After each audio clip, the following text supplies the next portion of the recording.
Hey everybody, welcome back to another episode of Ready Speaker. I'm your host, Roland DeRucci, where I review films, web series, any sort of series, maybe some older films, current events, something I want to talk about.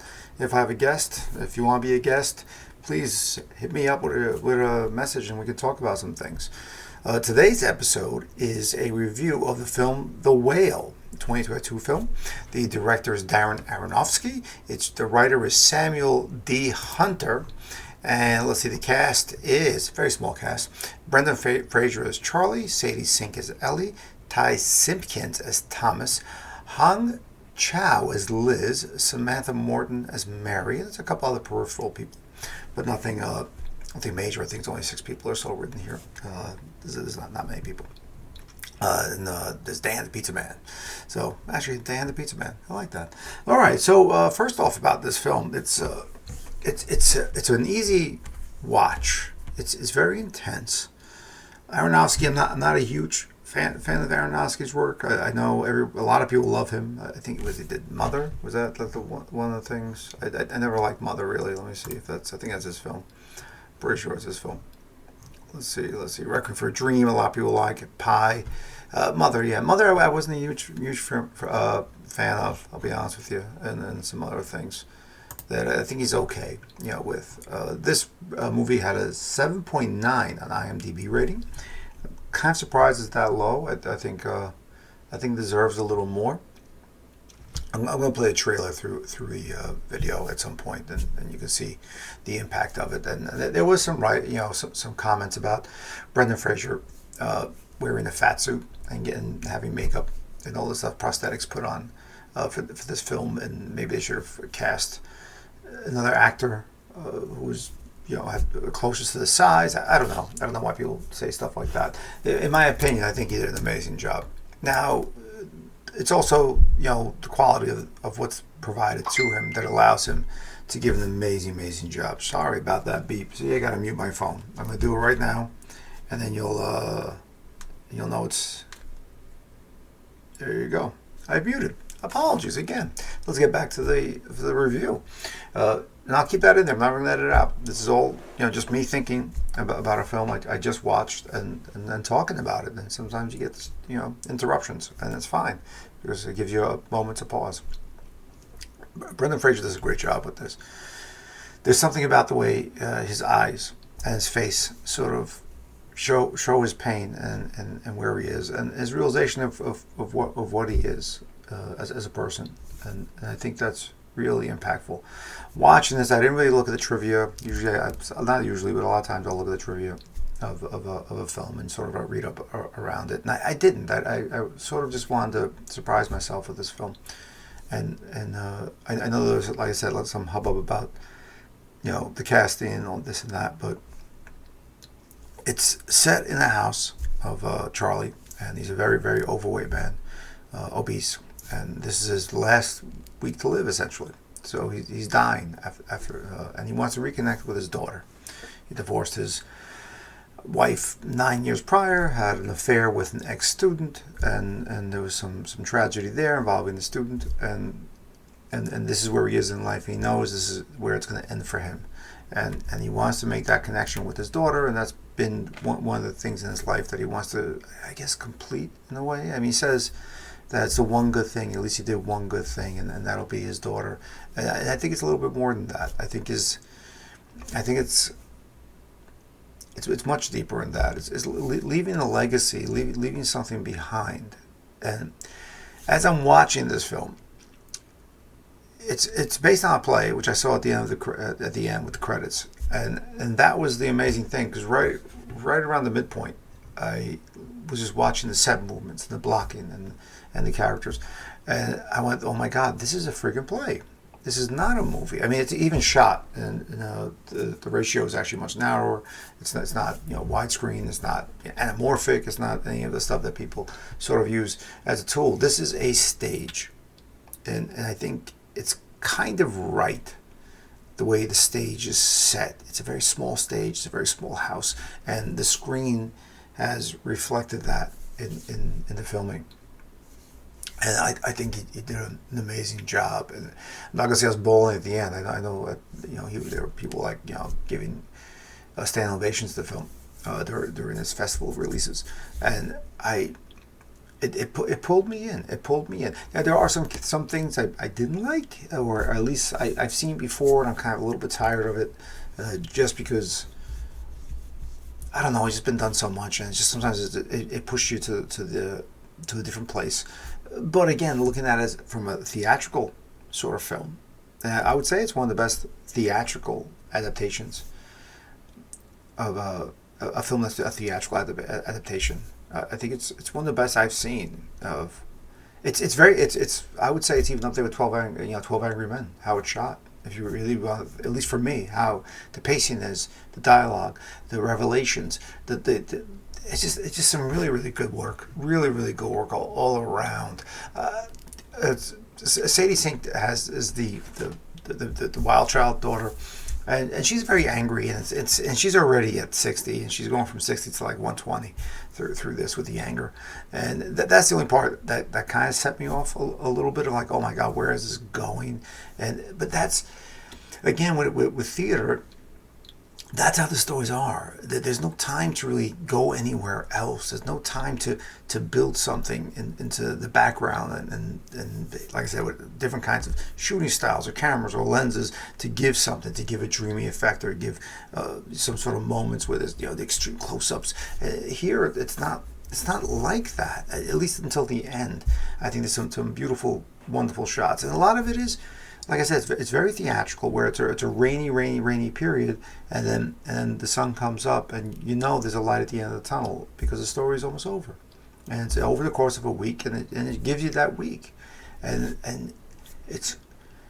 I'll tell you that there's moments of it, and Liz, played by Hong Chow, and Hong Chow, was in a movie that I really like, Downsizing, which a lot of people don't like. It's with Matt Damon. It was the trailer, made it into a comedy, but it's probably one of my favorite movies from that year of 2017. I thought she did an amazing job, great work with that film. If you do get a chance, watch it. I just think it's a great film. I think underappreciated. A lot of people knock it. I think it's one of the best films of that year. And I've got other people to watch it and have had great discussions about it, because I think it's a really solid film, and it's an interesting commentary on people and the world.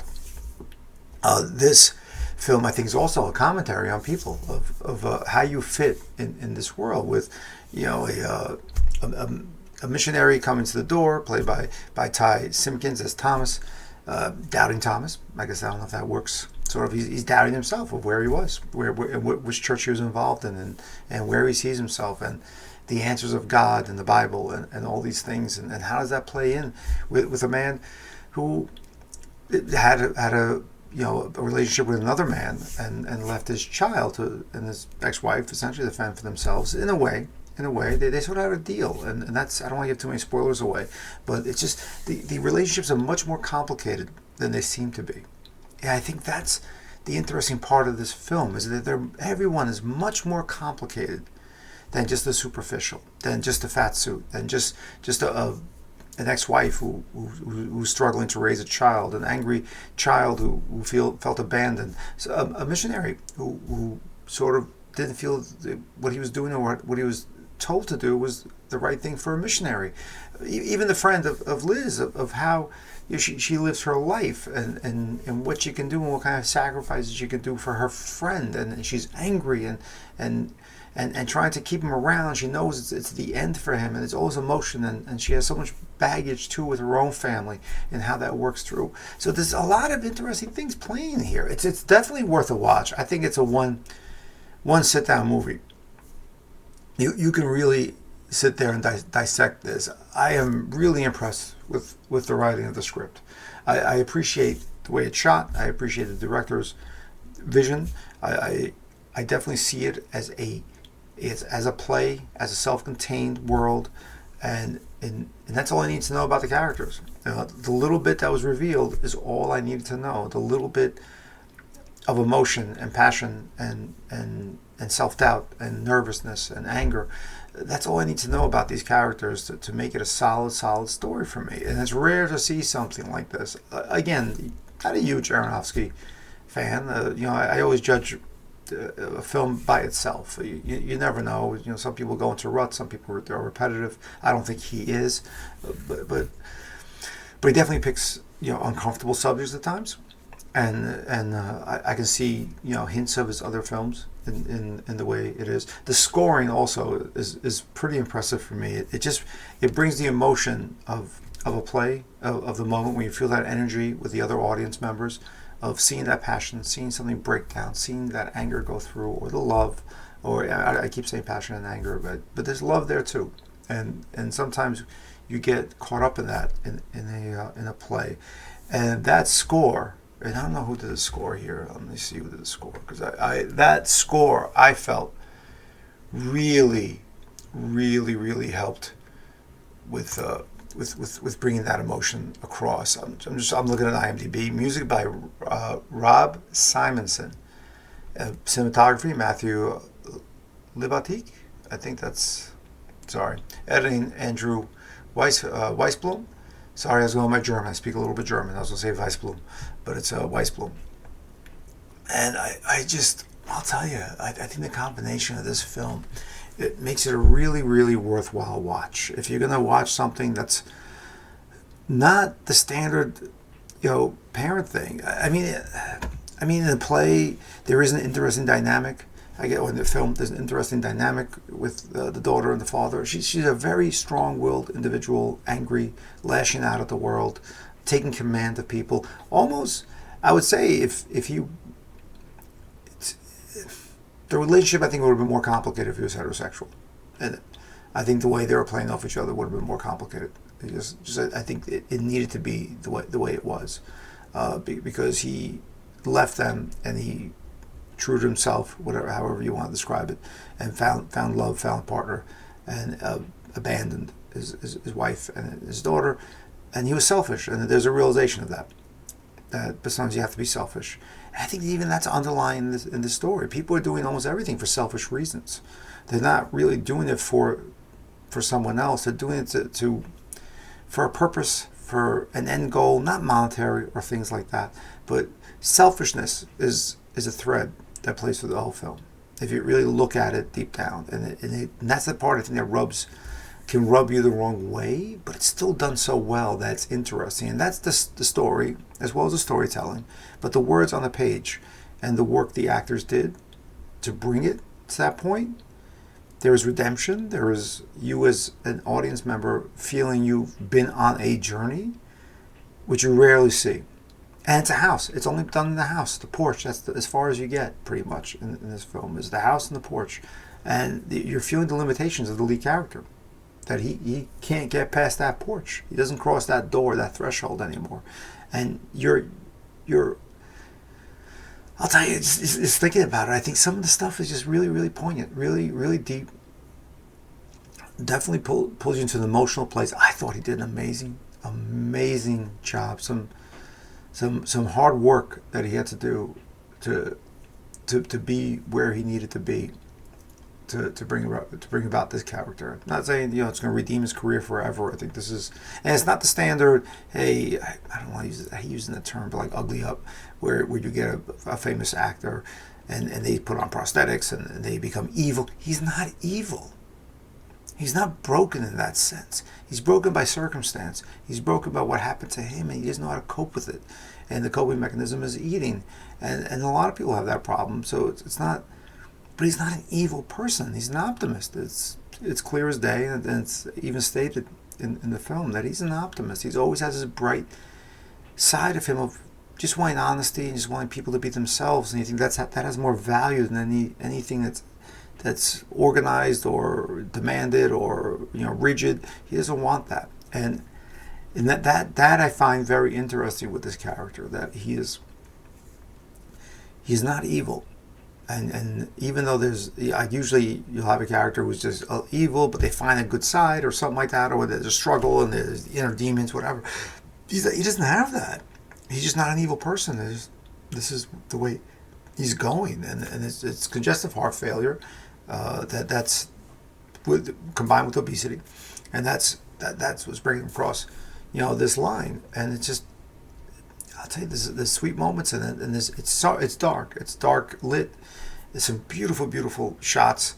Again, very theatrical of just profiles, and that's the moments, where on the stage that's their close up of something. Even turning their back a certain way and being dismissive, that is something that can tell a lot in a stage performance. It can show so much of what the character is doing. There's very little of the coverage of like hand movements and all this other stuff. It's the characters being aware of themselves, and if the camera's moving somewhere, it's because they're aware of something and they're cognizant of it, and it's moving the story along and moving their emotions along and moving them to a place. Very American type theater, very American type play without a dead baby.